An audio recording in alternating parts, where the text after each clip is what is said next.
Are you fulfilling your purpose, your God-given purpose? There are a lot of people. I get emails sometimes.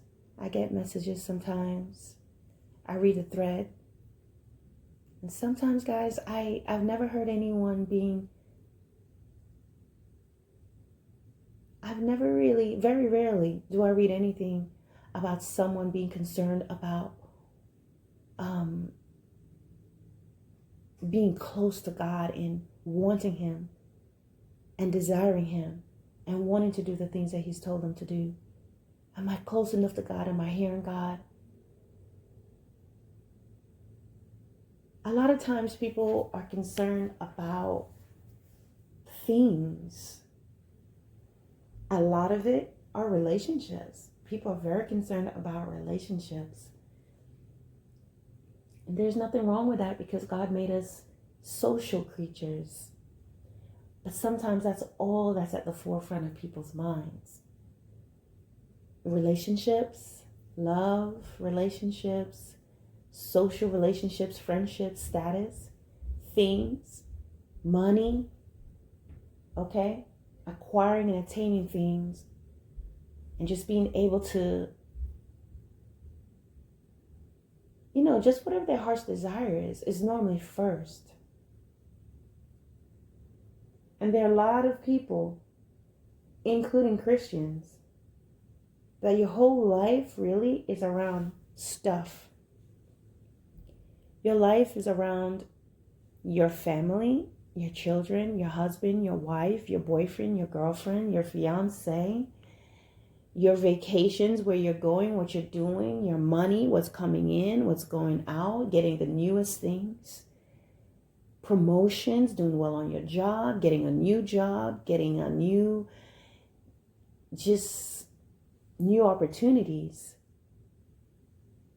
Another big concern for some is going to church, being in church, going there, being a part of auxiliaries and ministries and the pastors and all of that. But the focus is not really God. When we leave this earth, when we die, we're going to leave everything behind and we're going to stand before the Lord just as a soul. And God is not going to care about all the houses you've had and how many houses you built and how often you went to church and how well you worked with the pastor and what auxiliaries you are on and what degrees you attained and how many little infant babies you kissed and how well you raised your children. Even though you will be asked about that. Those who have children, you'll be asked about how you dealt with your children because that's their souls. What you allowed or what you did not allow, what you did and did not do. You'll be asked about those things. God is not going to ask you none of these things that you are pushing for and wanting so badly is going to matter when you stand before the Lord. What matters is, did you do my will? Did you follow my words? Did you take heed to the warnings I gave you? The instructions I gave you? Because I'm here to tell you, many Christians just attach themselves to this big group of what the church is doing and the fast that the church was on and the accomplishments of the church and all they're doing in the community. But there's something you're supposed to be doing, my friend. And God's going to ask you about that. He's also going to ask you about your relationship with Him one-on-one outside of the church. Is that intact? Do you listen to the Lord? Or is it just depends on the circumstance? Would you have found that you can stand before the Lord that you spend a lot of time saying, Lord, forgive me, Lord, forgive me, Lord, forgive me?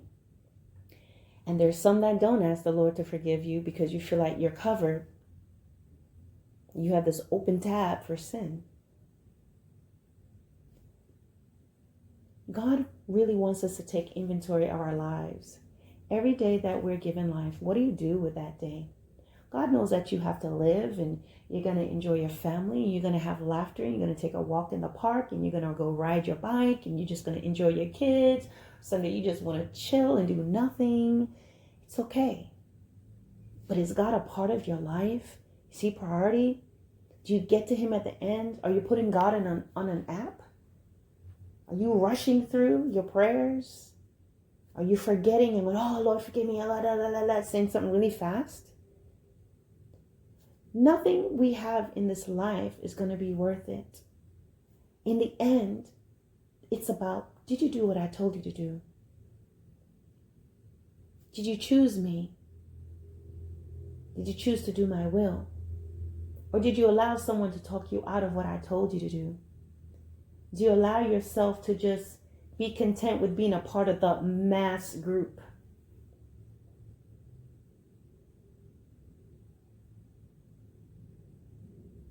Did you spend your entire life pining after a man or a woman who kept you in such distress that you were never able to do the things of God? Did you find yourself being so busy going to church that you never had time to truly do and to learn and to hear the voice of God of what he really wanted you to be doing? Would you be one that you spent a lot of time reading the Bible and listening to Christian music and Christian preaching and teaching all day long, but you still kept that unforgiveness in your heart? Would you be one that you are always a hearer of the word, but you are not a doer?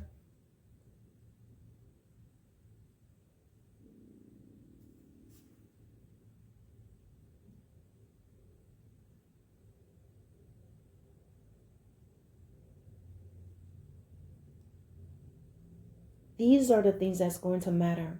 All is vanity. You know, Job spoke about that. Solomon spoke about that. David spoke about that. That our life is it's just a shadow. It's here and suddenly it's gone. In the book of Job, I believe he spoke about how a weed, when it's cut down, it will grow again. But when we are cut down, we don't come back. When we leave this earth, when our life is gone, that's it. We're not growing back. We just leave, and our spirit goes back to the Creator, whether to eternal rest or to eternal damnation. We are more vulnerable than a weed. We are more vulnerable than a blade of grass. Because you mow the grass down and some more is going to come. Because the roots in the grass goes down so deep. You just took the top off. It's growing like hair. You shave your hair and there's more coming up.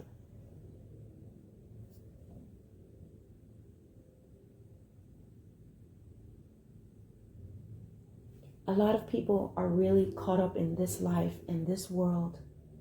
And the Lord says, you'll get your reward. This world will be your reward. If it's so important to you, then this is all you'll have.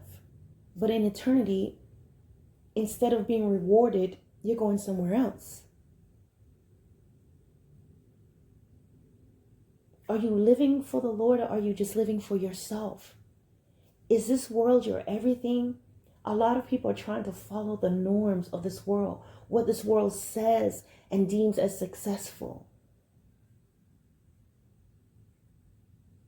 This world sets a timeline, and it's different among different cultures. When you should be married, what you should or shouldn't, when you're too old to do something, how you are to worship, when and how often, what kind of person you're supposed to marry, what type of person you're supposed to be. Your grades from the time you're in elementary school, they're already molding these children. Oh, you're not doing well in school. They're putting so much pressure on 7 and 8-year-olds. They don't do well. Oh, well, they begin to mold them and categorize them and say, okay, you're not expected to be much. And so that child at 6 and 7 is already hearing and being taught and being sort of programmed to not be successful. Because even in the educational system, they identify those who are the bright students, and then they push them along. The ones that they say, oh, they're not that bright, they're not trying to really push them. They just said, okay, well, we need a certain amount of blue collar workers in society anyway. And so what happens if you grow up in that? This is what the society is saying. But what does God say? Oh no, we've seen God take people who had no education and made them great. It had nothing to do with all the education. And I'm not telling people not to go to school now. What I'm saying is God does not follow this world's regime and what the world declares. He doesn't follow the world's declarations and the little schedule and the things that they're doing and what they say is normal. But yet there are a lot of believers that's running after and following after the norms, the things, and the rudiments of this world. More so than God. They pursue that more than God. And the way that a lot of them are being sucked in, because Satan got a little bit for everybody, the way he's sucking in a lot of people that accept the Lord is to get them very caught up in religion and in church and in doing all these different things. But you will find behind closed doors, they are not close to God at all. In the public eye and in the setting, they do godly things and they cry and they donate and they do all this stuff. But behind closed doors, they're doing the most sinful things in the very sight of God. Once they leave the church, they don't care what God sees. And so at the end of it all, the Lord wants me to just say to you all, and I have the same questions that's been posed to me. What is your focus? What are you pursuing? Are you pursuing God? Are you doing His perfect will for your life? Some people may say, well, I don't even know what that is. Well, the very least, you know, as a believer, we're supposed to be sharing our testimony, telling people about Jesus Christ. Now, it doesn't mean you have to tell people the most intimate, deepest thing of your testimony, but that He saved you. We're supposed to preach the gospel. We're supposed to share the gospel. And then later on, through the power of the Holy Spirit, He'll show you exactly what your call is. There's a lot of people, they want to walk in their call and they're seeking that out. And they're going into these churches where they're pushing them right into their call. But in their heart, they disobey God a lot. They don't do the things that God told them to do. People want to know their call while they are laying up in fornication and adultery. People are asking and seeking about the call of God, but they still have that hatred and malice and racism and sexism in their hearts. Stereotypes. People want the call, but they don't want certain type of people in their neighborhoods. They don't want certain type of people moving into their neighborhood. They mistreat people that enter their establishments or even in their churches. They're very iffy on who they have on their admin team based on their own racist or sexist mindsets. But they want the call. And so there are a lot of unclean vessels with big titles, unclean vessels put in certain offices in which it's an equivalent of putting a loaded gun that's taken off safe and putting it in the hand of a baby. You might as well put an M16 in the hand of a 7-year-old and put it on burst. That means it's just gonna.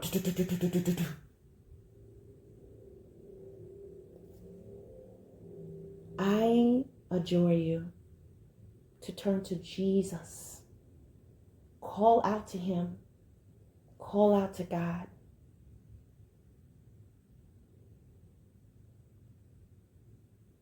Seek forgiveness if you need it. I say we all need forgiveness every day. No matter how well you think you're doing, it's always best to ask for forgiveness. And get yourself aligned with the will of God. Because guys, everything that you may be pursuing and wanting, when it's all said and done, none of those things would have mattered. But whether you obey the Lord whether you honored him with your life, whether you obeyed him and lived for him and did the things that he told you to do. That is all he's going to ask you about. All right, guys.